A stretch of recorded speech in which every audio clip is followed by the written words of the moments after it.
Hello friends, welcome to Trading Hunar. आज हम इस वीडियो में मेक मनी ऑर्गेनिक्स लिमिटेड का फंडामेंटल एनालिसिस करेंगे।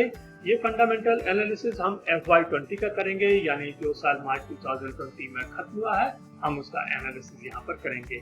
ये पूरे एक साल का एनालिसिस होगा और इसमें हम पाइथागोरस की स्कोर की मदद लेंगे। पाइथागोरस की स्कोर की शुरुआत प्रोफेसर जोसेफ पाइथागोरस की, जो कि अकाउंटिंग के प्रोफेसर थे स्टैनफोर्ड यूनिवर्सिटी में, उन्होंने इस टूल की शुरुआत की और आज दुनिया के ज्यादातर फंडामेंटल एनालिस्ट इस टूल का यूज करते हैं। इसमें 9 क्राइटेरिया होते हैं और कंपनी को फुलफिल करने के लिए उन्हें एक एक पॉइंट मिलता है। इस प्रकार से कोई भी कंपनी मैक्सिमम 9 पॉइंट्स अचीव कर सकती है। हालांकि जो कंपनी 7, 8 या 9 का स्कोर अचीव करती हैं उन्हें हम स्ट्रॉन्ग फंडामेंटल वाली कंपनियां कहते हैं। जो कंपनीज 4, 5 या 6 का स्कोर अचीव करती हैं उन्हें हम एवरेज फंडामेंटल वाली कंपनियां कहते हैं, और जो कंपनी 0, 1, 2 या 3 का स्कोर अचीव करती हैं वो पुअर फंडामेंटल वाली कंपनियां होती हैं और हमें ऐसी कंपनीज में इन्वेस्टमेंट करने से बचना चाहिए। ये एनालिसिस हम 3 राउंड्स में करेंगे। जैसा कि आप अपनी स्क्रीन पर देख रहे हैं, ये 3 राउंड्स हैं: प्रॉफिटेबिलिटी, लीवरेज और ऑपरेशनल एफिशिएंसी।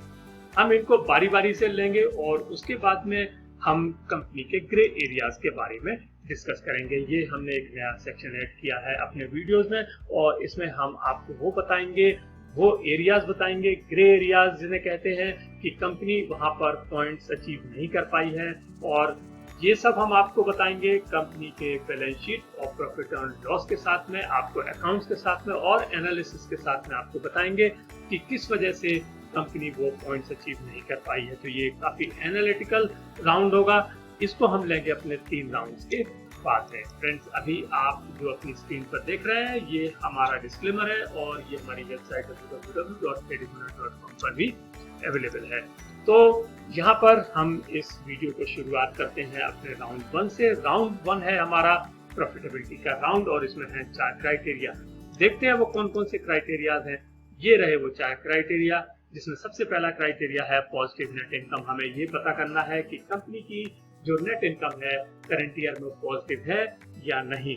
तो इसके लिए हमने डाटा चेक किया कंपनी का और हमने देखा, जैसा कि आप देख रहे हैं पहले कॉलम में मार्च 2020 के फिगर्स हैं और यहाँ पर हम देख रहे हैं कि कंपनी का जो नेट प्रॉफिट है वो है 289 करोड़।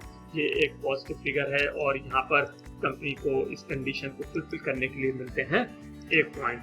और हम आगे चलते हैं। हमारा दूसरा राउंड है, हमारा दूसरा क्राइटेरिया है पॉजिटिव रिटर्न ऑन एसेट। हमें ये चेक करना है कि कंपनी का जो रिटर्न ऑन एसेट है वो पॉजिटिव है या नहीं। तो यहाँ पर हमने देखा कि जैसा कि आप देख रहे हैं पहले कॉलम में बॉटम लाइन में रिटर्न ऑन एसेट का परसेंटेज है 8.77। ये एक पॉजिटिव फिगर है और यहाँ पर इस वजह से कंपनी को 1 पॉइंट मिलता है क्योंकि ये कंडीशन को कंपनी ने फुलफिल किया है। और अब हम चलते हैं तीसरे क्राइटेरिया की ओर, जो कि है positive operating cash flow. Operating cash flow का मतलब है कैश फ्लो फ्रॉम ऑपरेशंस। तो हम इसको चेक करेंगे। इसके लिए हमने कंपनी की वेबसाइट में जा करके इनका cash flow from operations download किया और हमने देखा ये रहा वो फिगर। ये फिगर्स जो है फ्रेंड्स ये लैक्स में है, लेकिन जब मैं इनको करोड़ में कन्वर्ट करता हूँ तो ये आ रहा है 404.27 करोड़। तो ये कंपनी का एक पॉजिटिव फिगर है, पॉजिटिव ऑपरेटिंग कैश फ्लो है और इस वजह से कंपनी को यहाँ पर मिलता है 1 पॉइंट। अब हम आते हैं अपने चौथे क्राइटेरिया में। चौथा क्राइटेरिया है थोड़ा सा ट्रिकी और ये कहता है cash flow from operations should be greater than net income. यानी जो अभी हमने क्राइटेरिया 3 में पॉजिटिव ऑपरेटिंग कैश फ्लो देखा था वो फर्स्ट क्राइटेरिया वाले पॉजिटिव नेट इनकम से ज्यादा होना चाहिए। यदि ये ज्यादा होगा तभी कंपनी को 1 पॉइंट मिलेगा। तो आइए चेक करते हैं दोनों फिगर्स को क्या है। फ्रेंड्स, यहाँ पर हम देख रहे हैं कि net cash flow from operations 404.27 crore है, अभी अभी हमने देखा था अपने थर्ड क्राइटेरिया में, और जो नेट इनकम थी वो थी 289.02 करोड़, जो कि हमने फर्स्ट क्राइटेरिया में देखा। तो यहाँ पर क्लियर है कि इनका जो कैश फ्लो फ्रॉम ऑपरेशंस है वो नेट इनकम से ज्यादा है और इसलिए यहाँ पर कंपनी को 1 पॉइंट मिलेगा। हालांकि मैं आपको डाटा शीट्स को दोबारा से दिखाता हूँ। ये रहा cash flow from operations 404 crore, जो कि ज्यादा है नेट इनकम 289 करोड़ से। तो यहाँ पर कंपनी इस कंडीशन को फुलफिल करते हुए 1 पॉइंट अचीव करती है और कंपनी ने प्रॉफिटेबिलिटी में अचीव कर लिए हैं 4 पॉइंट्स। तो हमारा पहला राउंड खत्म हुआ। पहले राउंड में कंपनी को मिलते हैं 4 में से 4 पॉइंट्स और कंपनी का स्कोर हो जाता है 4। अब हम चलेंगे अपने दूसरे राउंड में। दूसरा राउंड है लीवरेज। फ्रेंड्स, इसमें हम लीवरेज और लिक्विडिटी से संबंधित रेशियो देखेंगे और देखेंगे कि कंपनी ने किस तरह परफॉर्म किया है। इसमें 3 क्राइटेरिया है। कौन है वो क्राइटेरिया? ये रहे वो क्राइटेरिया। इसमें सबसे पहला क्राइटेरिया है वो है lower ratio of long term डेब्ट इन करंट ईयर। फ्रेंड्स, हम जब राउंड 2 और राउंड 3 में डिस्कशन करेंगे वहां पर हम देखेंगे कि हमको कुछ वर्ड्स लोअर और हायर दिखाई देंगे। तो इन वर्ड्स का मतलब है कि हमें ये जो करंट ईयर का डाटा जिसके बारे में हम बात कर रहे हैं उसको हमें प्रीवियस ईयर के डाटा के साथ में कंपेयर करना होगा। तो हम ये देखेंगे कि जैसे कि पहले क्राइटेरिया में है लॉन्ग टर्म डेब्ट in current ratio should be lower, मतलब जो करंट ईयर का लॉन्ग टर्म डेब्ट है वो प्रीवियस ईयर के लॉन्ग टर्म डेब्ट से कम होना चाहिए, तभी कंपनी को 1 पॉइंट मिलेगा। तो इसके लिए हमने कंपनी का डेब्ट टू इक्विटी देखा और हमने देखा कि मार्च 2019 में इनका डेब्ट टू इक्विटी था 0.65, जो कि मार्च 2020 में कम हो गया है और ये हो गया है 0.55। तो कंपनी ने इस कंडीशन को फुलफिल कर लिया है, क्योंकि इससे कंपनी का लीवरेज कम हुआ है और ये कंपनी के फेवर में जाता है और कंपनी का फंडामेंटल इसमें इंप्रूव होता है, तो कंपनी को 1 पॉइंट मिलता है। और अब हम चलते हैं आगे, देखते हैं दूसरा क्राइटेरिया जो कि है higher current ratio in current year. हमें ये चेक करना है कि कंपनी का जो करंट रेशियो है करंट ईयर में वो पिछले साल से ज्यादा है। तो यहाँ पर हम देख रहे हैं कि मार्च 2019 में इनका जो करंट रेशियो था वो था 1.51 और ये कम हो गया है मार्च 2020 में, ये हो गया है 1.21। तो इससे हम कहेंगे कि कंपनी की जो लिक्विडिटी है वो खराब हुई है और यहाँ पर हम कंपनी को 0 पॉइंट देंगे। तो यहाँ पर कंपनी को मिलता है 0 पॉइंट। और अब हम चलते हैं अपने तीसरे क्राइटेरिया में। तीसरा क्राइटेरिया है lack of share dilution. Friends, यहाँ पर शेयर डाइल्यूशन का मतलब है कि कंपनी ने यदि कोई नए इक्विटी शेयर इशू किए होंगे तो हम कहेंगे कि कंपनी ने अपनी इक्विटीज को डाइल्यूट किया है और ऐसी कंडीशन में कंपनी को कोई भी पॉइंट नहीं मिलेगा। तो हमने चेक किया, हमने कंपनी की वेबसाइट पर जाकर के इनका cash flow from financing activities download किया और हमने देखा कि कंपनी ने कोई भी नया इक्विटी शेयर इशू नहीं किया है करंट ईयर में, इसलिए यहाँ पर कहेंगे कि कंपनी को अपने शेयर्स डाइल्यूट नहीं किए हैं कंपनी ने और यहाँ पर 1 पॉइंट मिलता है। कंपनी को मिलता है 1 पॉइंट और लीवरेज में कंपनी को मिलते हैं 2 पॉइंट्स।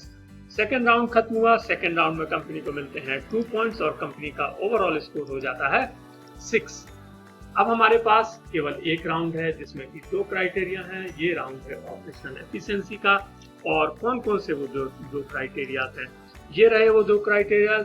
इसमें पहला क्राइटेरिया है हाई ग्रॉस मार्जिन।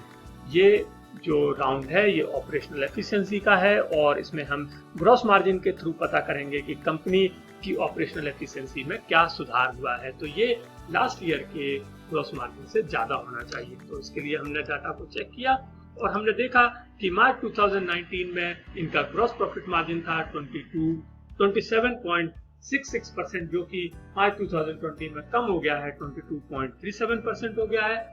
इसका मतलब है कंपनी ने अपनी ऑपरेशनल एफिशिएंसी में कोई भी इम्प्रूवमेंट नहीं किया है और ऐसी कंडीशन में हम कंपनी को यहाँ पर देंगे 0 पॉइंट, क्योंकि ये कंडीशन फुलफिल नहीं हुई है।